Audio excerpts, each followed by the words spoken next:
안녕하십니까. 뉴스데스크 강원입니다.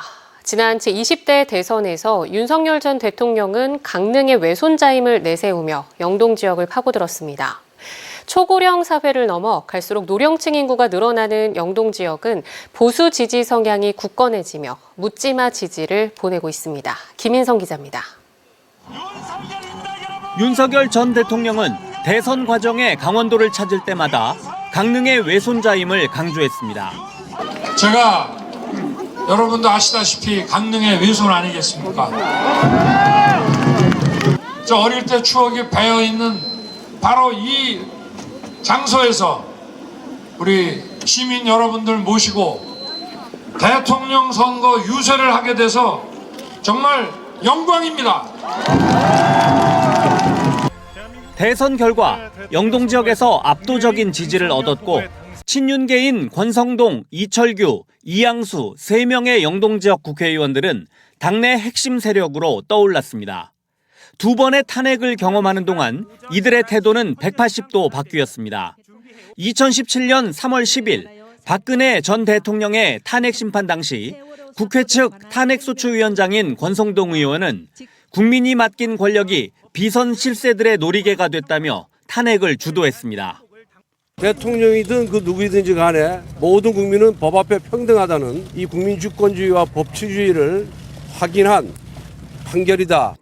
하지만 8년이 지난 지금 비선 실세 게이트가 잇따라 터져나온 윤 전 대통령의 계엄을 두둔했습니다. 책임을 야당에 돌리며 윤 전 대통령 체포를 막아서기도 했습니다. 좌파들의 내란 선동에 일부 의원들이 굴복해서 책임을 다하지 못했습니다. 정말 죄송합니다, 여러분! 2017년과 2025년 이들의 태도 변화엔 두 가지 이유가 있습니다. 우선 8년 전엔 친이계로 분류돼 박근혜 전 대통령과 대척점에 섰고 이후 바른정당 창당에 동참하거나 총선 경선에서 배제될 정도로 장기간 당내 비주류에 속했습니다.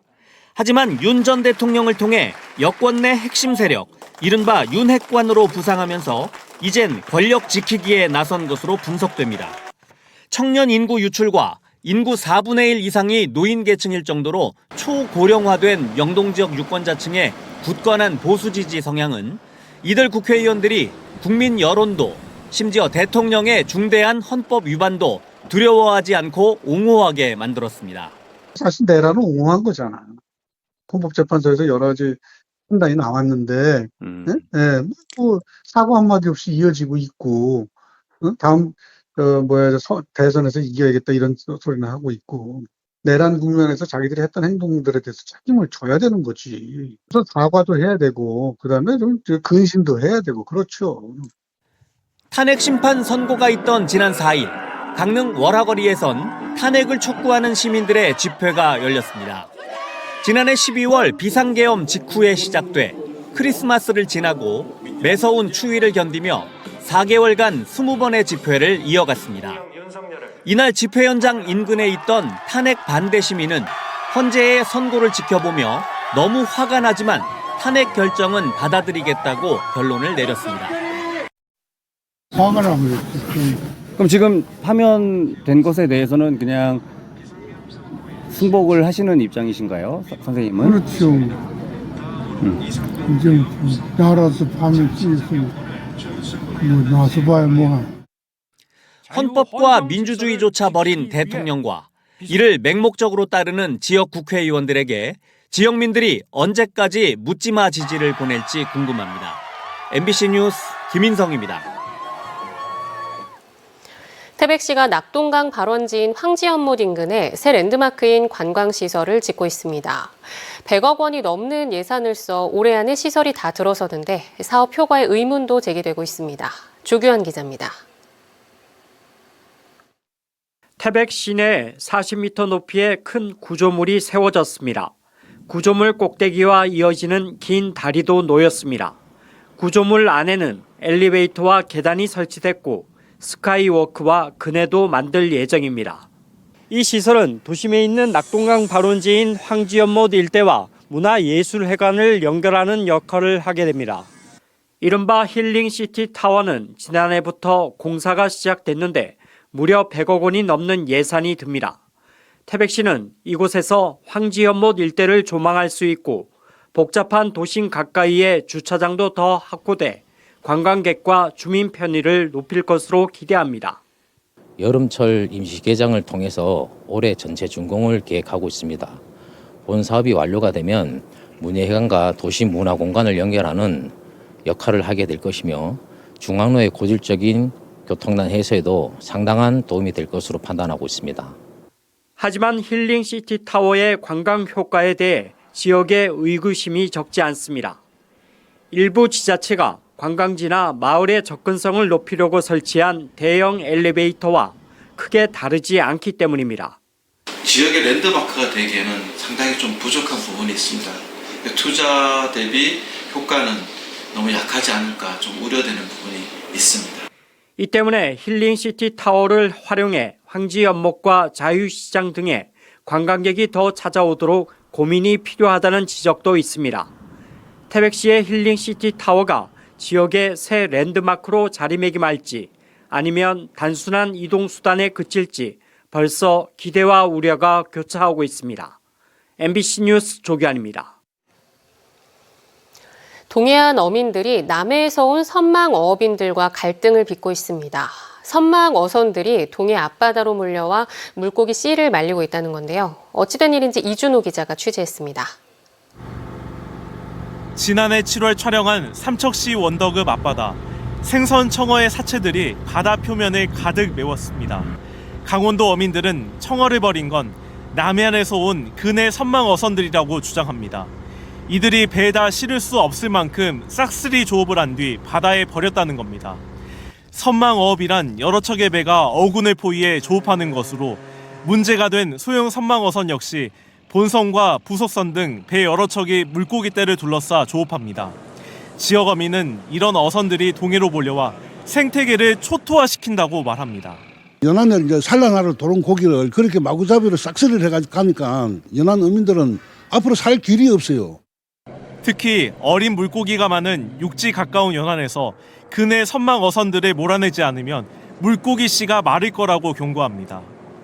하지만 근해 소형 선망 어선들은 터무니없는 주장이라고 반박합니다. 강원도와 경북 등 동해 연안에서 조업하는 건 선단 4개 정도로 12척뿐이라 생태계에 미치는 영향이 적다는 겁니다. 게다가 동해에서 조업하는 기간도 길지 않다고 강조합니다. 3개월 4선단이나 5선단이 잡는 고기가 얼마나 작겠습니까? 그래 그걸 싹쓸이라고 표현하는 게 저희들은 억울하죠. 지역 어민 간 갈등이 확산되자 국회에서도 제도 개선 요구가 나왔습니다. 서해처럼 동해에서도 소형 선망 어선의 조업 범위를 제한해야 한다는 주장입니다. 현재 서해나 제주도 경우는 육지와 가까운 해역에서 근해 소형 선망 어선의 조업을 금지합니다. 반면 동해는 이런 금지 조항이 없습니다. 이 문제는 해수부가 적극 개입해서 분쟁을 해결하고 시행령을 개정해서 근해 소형 선망 조업 금지 구역을 설정해야 합니다. 이에 대해 해양수산부는 각 어업 간 입장을 조사한 뒤 수산업법 시행령 개정 여부를 검토할 계획이라고 취재진에게 밝혔습니다. MBC 뉴스 이준호입니다.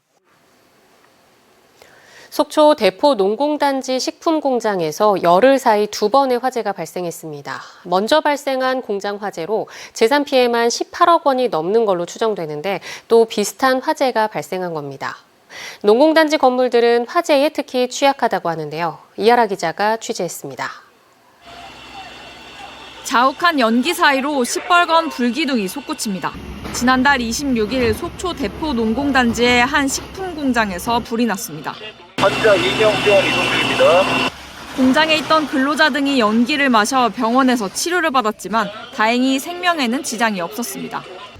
공장 설비 등이 모두 불에 타면서 소방서 추산한 18억 2천여만 원의 재산 피해가 발생했고 연기는 멀리 양양까지 퍼졌습니다. 5시간 만에 불길을 잡은 소방당국은 가스 배관에서 불이 솟구쳐 오르는 영상 등을 확보해 조사를 진행하고 있습니다. 현장 조사를 완료를 한 상태고 현장에서 감정물들이 좀 나왔는데 그 감정물들을 감정기관에 의뢰 중에 있습니다. 이 농공단지의 다른 식품업체 사무실에서 또 불이 났습니다. 소방은 비상대응 1단계를 발령하고 2시간 40여 분 만에 불을 껐습니다. 인명피해는 없었지만 창고 등 건물 한 동이 불에 탔습니다. 불과 열흘 사이 2번의 화재가 발생한 속초 대포 농공단지는 화재 뒷정리에 분주한 모습입니다. 대포 농공단지에 입주한 120개 업체는 대부분 샌드위치 패널 구조라 화재에 취약합니다. 외부에서 이렇게 물을 계속 쏴도 내부에서 이렇게 타는 것들이 막을 수가 없어요. 그래가지고 그런 것 때문에 화재 진압이 많이 어렵고. 하지만 규모가 작다 보니 화재 초기 진압 시설 의무 설비 대상에는 빠져 있습니다. 지난달 화재가 발생한 업체의 바닥 면적은 1,647제곱미터. 화재를 감지해 자동으로 신고되는 자동 화재 탐지 설비 기준에 해당합니다. 이번에 불이 난 업체의 바닥 면적은 더 작은 907제곱미터로 비상벨만 울릴 뿐 사람이 직접 신고해야 하는 비상경보 설비 기준에 해당합니다.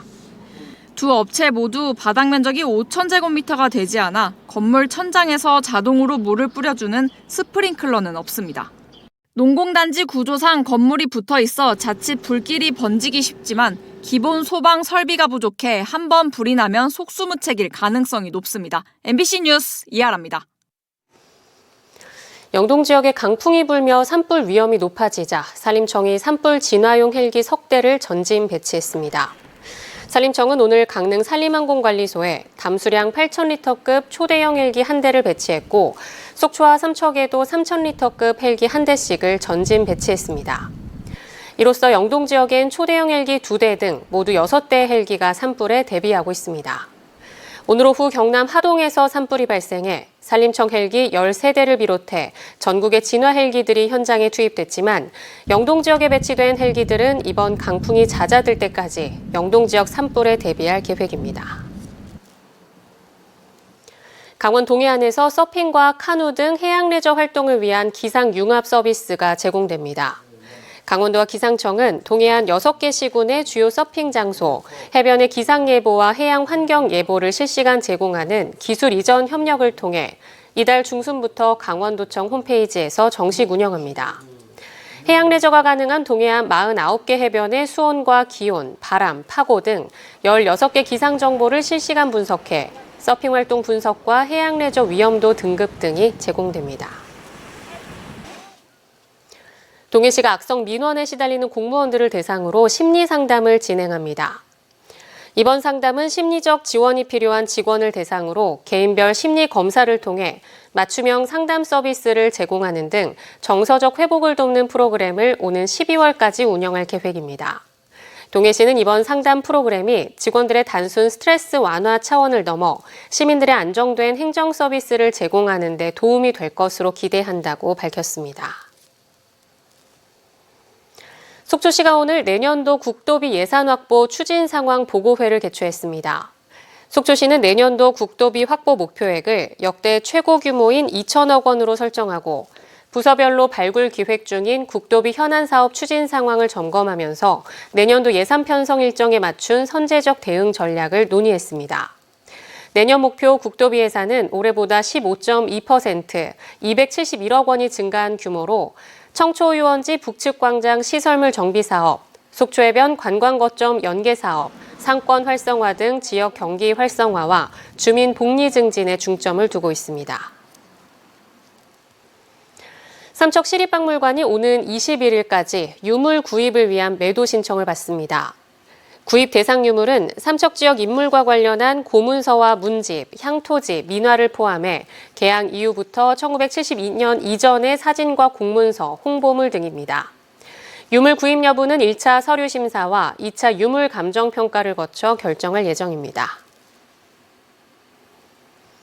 고성군이 희귀 질환자 의료비 지원 사업을 시행하고 있습니다. 의료비 지원 대상 질환이 1,338개로 확대된 가운데 희귀 질환자는 연령별 환자 가구 소득 기준 중위소득 140% 미만이면 요양급여 본인 부담금을 지원받을 수 있습니다. 고성군 보건소는 지난해 만성 신장병과 크론병, 웨스트 증후군 등 16명의 지역 주민 희귀 질환자에게 804건, 약 4천만 원의 의료비를 지원했습니다. 정선군이 산불 예방을 위해 산림 인접 지역의 불법 소각 행위를 집중 단속합니다. 정선군과 정선구규림관리소는 합동 단속반을 운영해 지난 1일 기준 8건의 불법 행위를 적발했으며 이 가운데 5건이 산림과 100m 이내 지역에서 농산 부산물과 쓰레기를 소각하다 적발됐다고 밝혔습니다. 현행 산림보호법은 산림 인접 지역에서 불을 피우거나 불을 가지고 다니면 100만 원 이하 과태료가 부과됩니다. 강릉 아산병원이 2021년 7월 로봇 수술 시스템을 도입한 이후 최근 로봇 수술 1000회를 돌파했다고 밝혔습니다. 로봇 수술은 집도의가 기기를 조작해 로봇팔을 활용하는 수술 방법으로 기존 개복 수술이나 복강경 수술과 비교해 정교한 조작으로 환자의 출혈과 통증이 적어 회복이 빠른 장점이 있습니다. 강릉 아산병원 로봇수술센터는 외과, 비뇨의학과, 산부인과 등 12명의 전문의가 다양한 로봇 수술을 진행하고 있으며 세부적으로 전립선 절제술, 담낭 절제술, 자궁 절제술 순으로 많이 시행됐습니다. 강원뉴스 마칩니다. 시청해주신 여러분 고맙습니다.